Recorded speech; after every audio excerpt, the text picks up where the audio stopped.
Welcome to our online chat session for the University of Reading. This is for the postgraduate taught courses, the applicants that might be interested in coming to the Graduate Institute for International Development here at the University of Reading. And we're part of the Graduate Institute for International Development, Agriculture and Economics courses. My name is Dr. Henny Osbar. I'm an Associate Professor in International Development and co-head of our International Development departments. And I'm here to answer any questions about the Graduate Institute and for you, hopefully, coming in September, which we're all really excited about.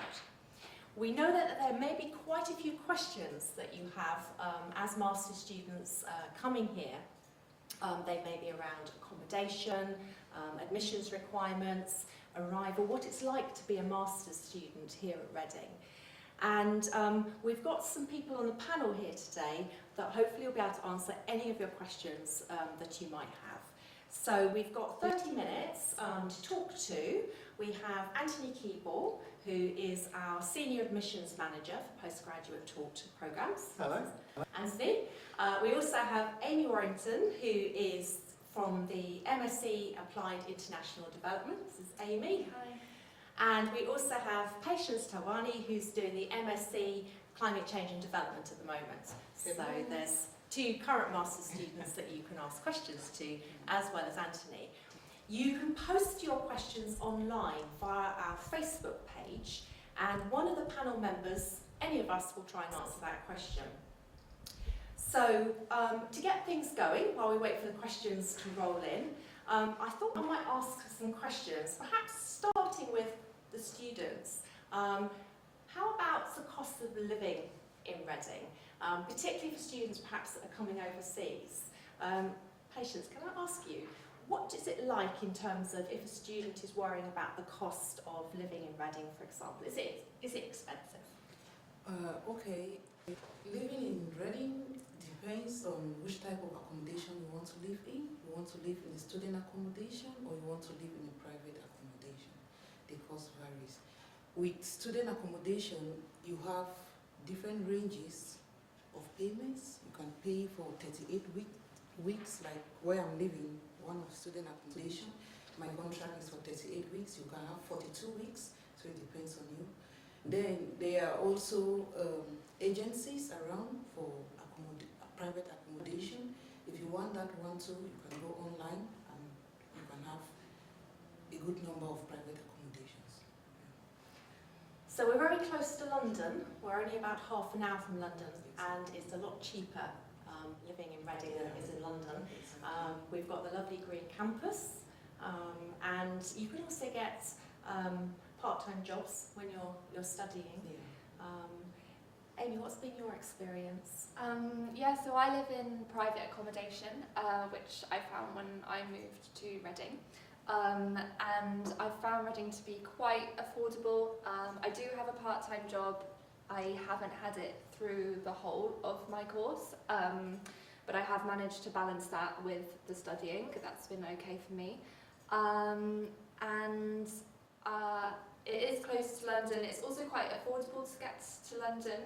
If you wanted to do a day out, I think it's about £16 for a young person to have a day ticket, so you can go to London, around London, and come back within the day. So I think that's a really good opportunity that we have. It's only about 25 minutes on the train, which is great. Thanks, Amy. I was also thinking it might be useful for people to know about Welcome Week. So people often worry about what they need to do before you arrive. What might you need to do before you get to Reading? Maybe, Anthony, I could pass that over to you. Of course. And you can just say something on that. Yeah, certainly. So Welcome Week is, as we say, it's the week that we welcome you to the university. There are some things that you can do before you arrive at Reading, and you can do things like carry out online enrolment. So we will send you an email with a link to all the information that says what's happening during the actual week, but also a link to complete online enrolment.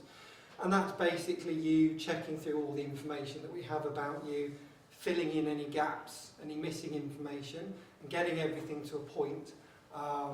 You can also pay some of your fees before you arrive as well. You can do that by bank transfer, or if you have access to credit or a debit card. You can make a card payment online, and then you can get that all sorted. And then when you arrive, there's a whole week of activity aimed at settling you into the university, making sure that you know where everything is. So there are campus tours, you can talk to current students, you can start to meet the students that are on your course and within your department. We have mentoring schemes that you can sign up to, so that actually you can have somebody that you've got a closer link, and they've got a bit more experience of the university, and you can go to them and talk to them about issues, questions, things that you might have. You can finish off your enrolment, and you can also start your enrolment, so don't worry if you can't get it done before you get to the university. There is the facility to be able to do it once you get here. You can pay your fees once you're here, but it is worth knowing you can't pay in cash. So don't turn up with a big bag full of money to pay your fees. You'll have to do it via a bank transfer, or if you can come with a cheque or something like that, that's important to note.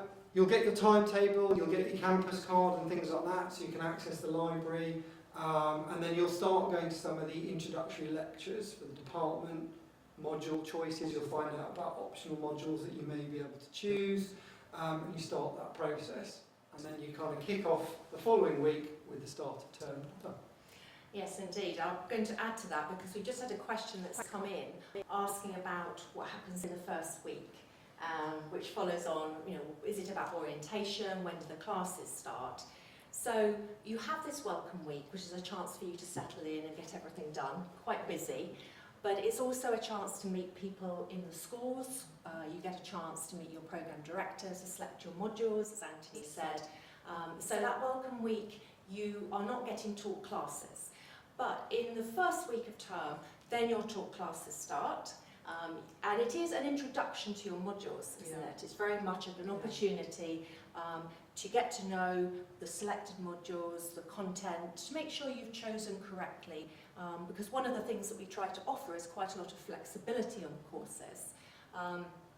And then, of course, in that first week, the classes start. And there's lots of support to make sure you're going to the right room. And you can always talk to your programme director about that process as well. Okay, there's perhaps something to say about the choice of the modules and some of the important sort of unique points about coming to study here on some of those courses. Because I was mentioning about the flexibility in the module selection, and that is one of the things that there's lots of opportunity in that welcome week and in the first week with your programme director to really think about how you're going to put some of your options together.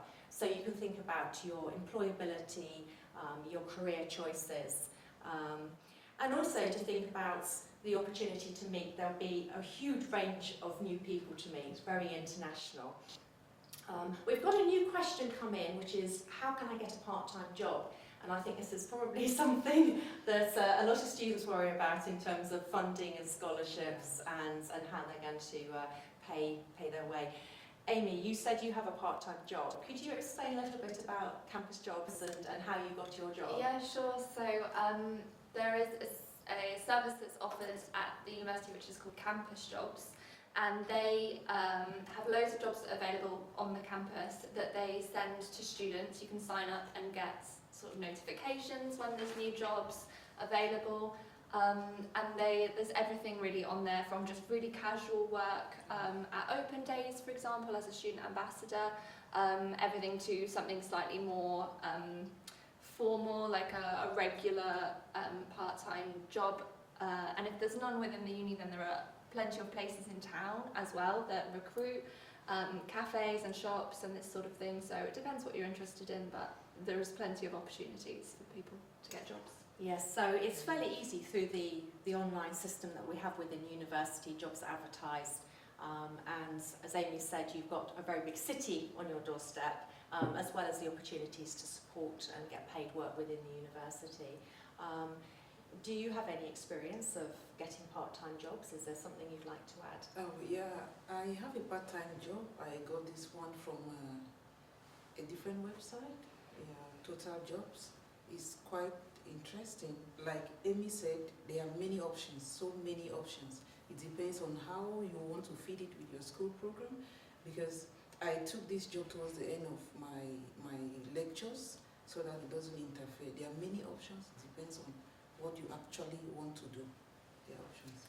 I think the great thing about campus jobs as well is that it can be very flexible, and obviously because it's the university that's recruiting, they understand that your studies come first.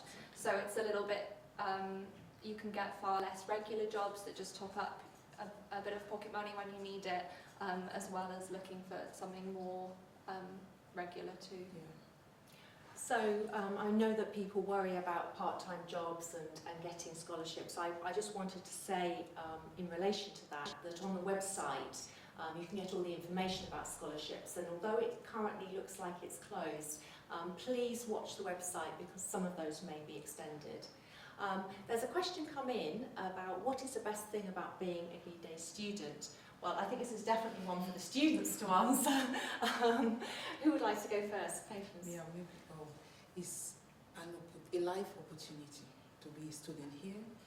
You get to meet people from every part of the world. You meet a supportive community. You get to learn in a different way. The learning I'm receiving from Giidae is so wonderful.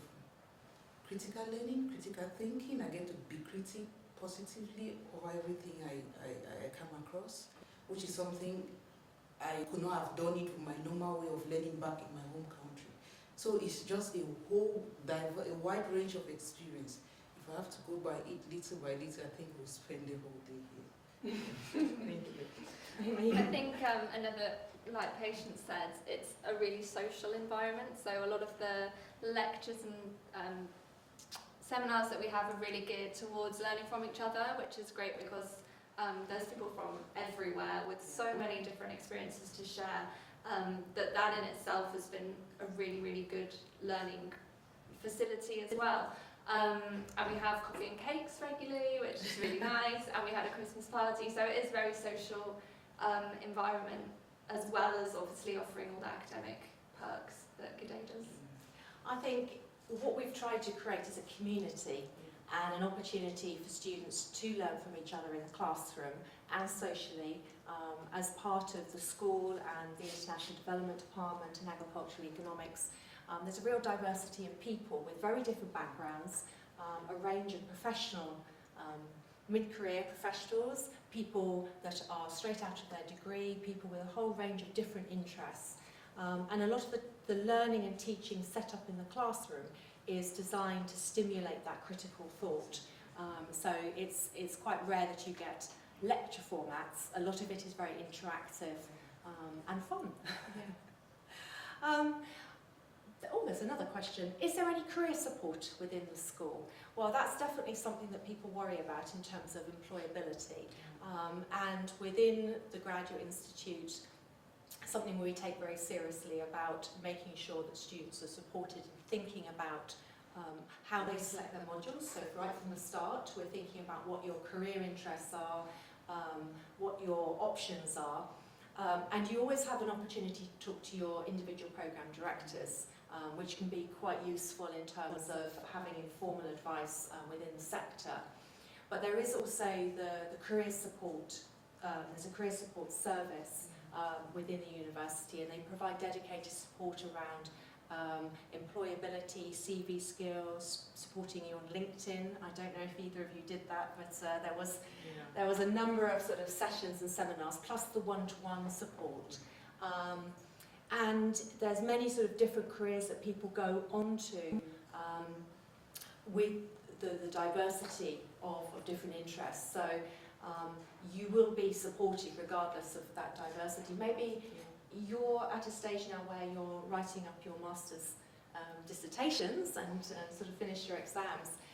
How's your experience about thinking in the future and what you have been helped with here?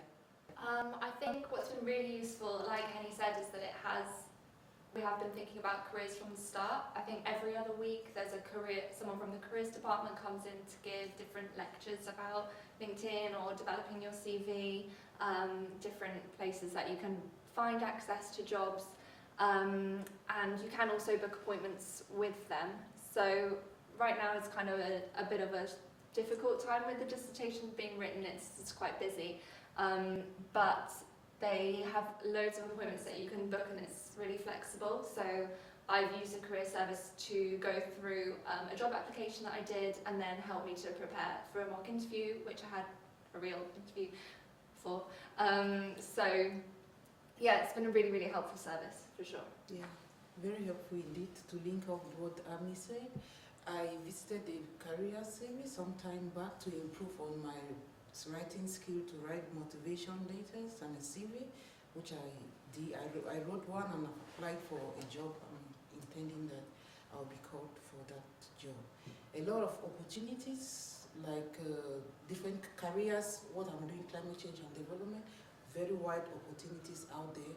I've been taught how to get into LinkedIn, how to create a LinkedIn CV and continue in that path. Thanks. I think one of the other things that I wanted to maybe highlight was the internship and placements opportunities that quite a few of our students take up, and there is some scholarship money for those students to do. And some of those go overseas. It's an opportunity as well to do micro placements within your masters and gain that opportunity of working with an organisation, particularly if it's a career change or it's an organisation pathway that you've never followed before. Some people, when they're moving into a new sphere, want to get that track record, and that can be very helpful. So that's something that we support you in as well. And there's a question here about whether students can apply for part-time jobs before they get here.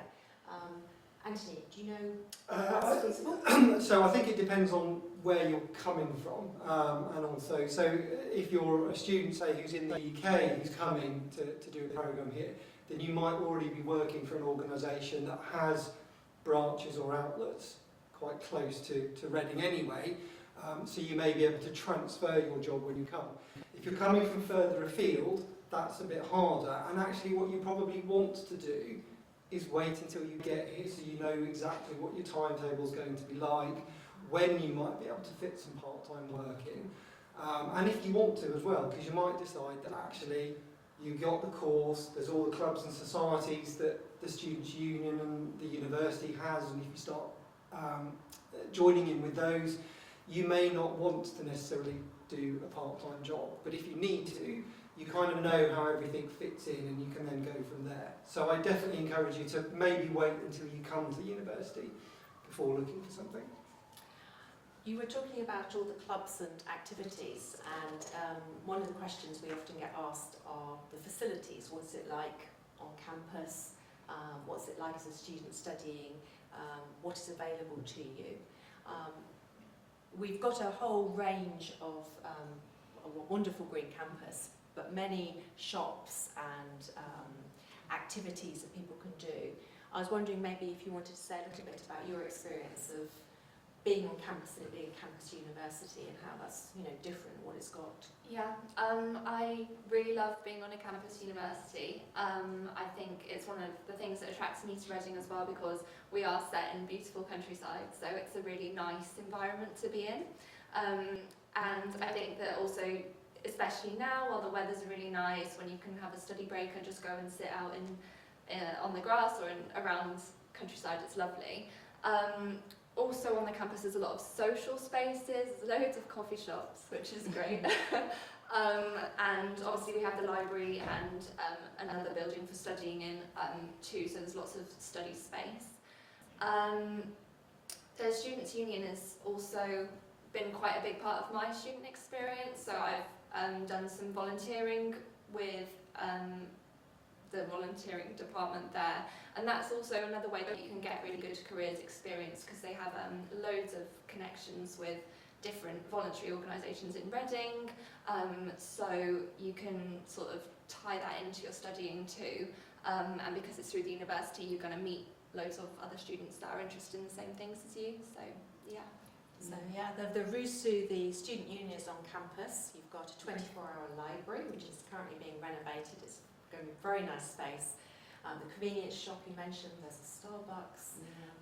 canteen, bookstore, gym, bank, everything you need is on campus.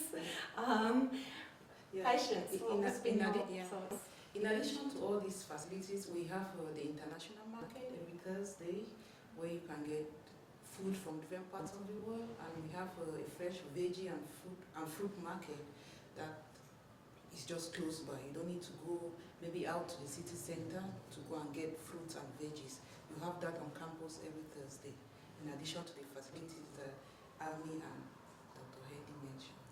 And there was a question about facilities within the school. So we have a cafe within the school, which is a nice social space. There's lots of places to sit and meet. And then, of course, there's the lecture theatres, the seminar rooms, the staff offices, The computer room as well. study And rooms. study spaces. Yeah, and in particular for our master's students, we have a dedicated master's study room which is available to you.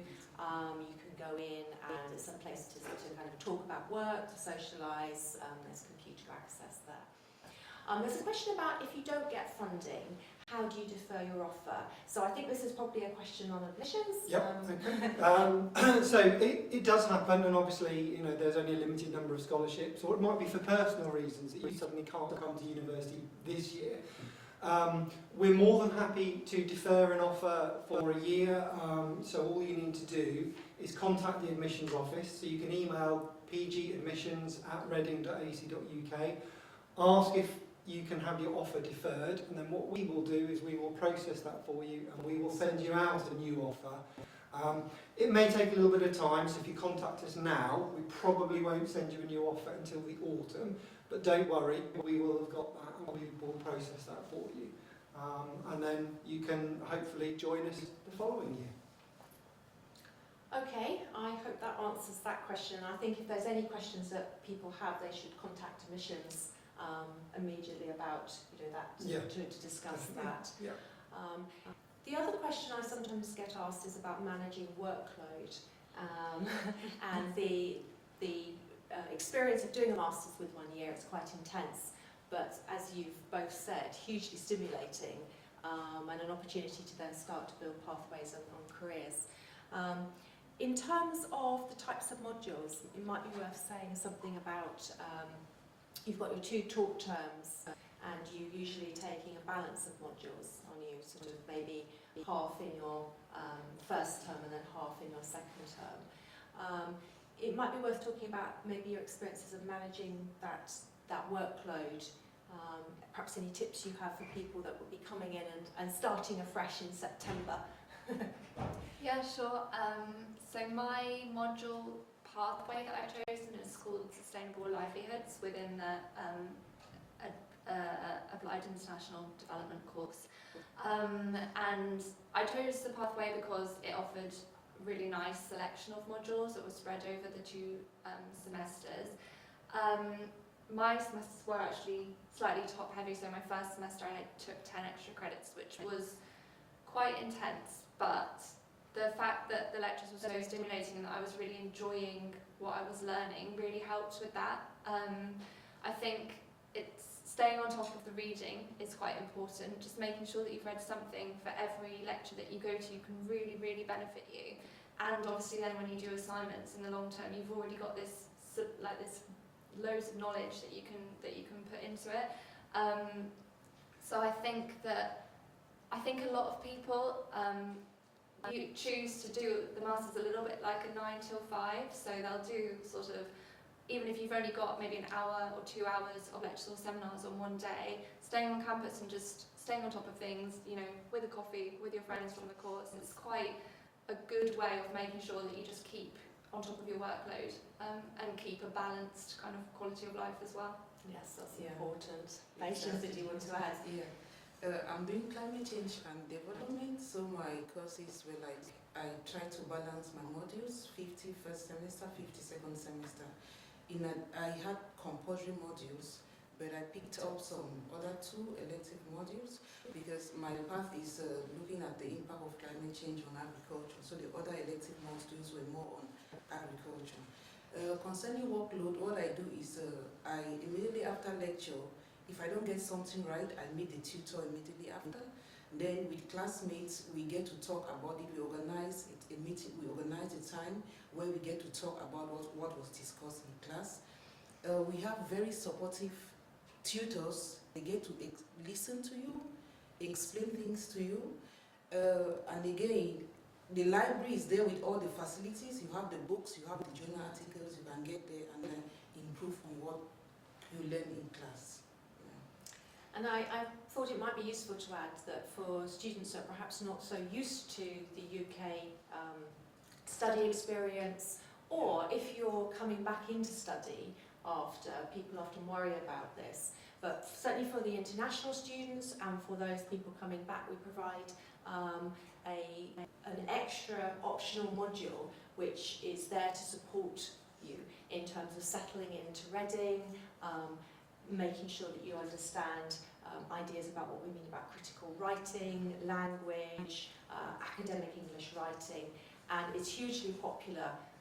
Nearly all of our international students do it, and it's a great social opportunity as well. I think you sort of do travel and get to see things as well.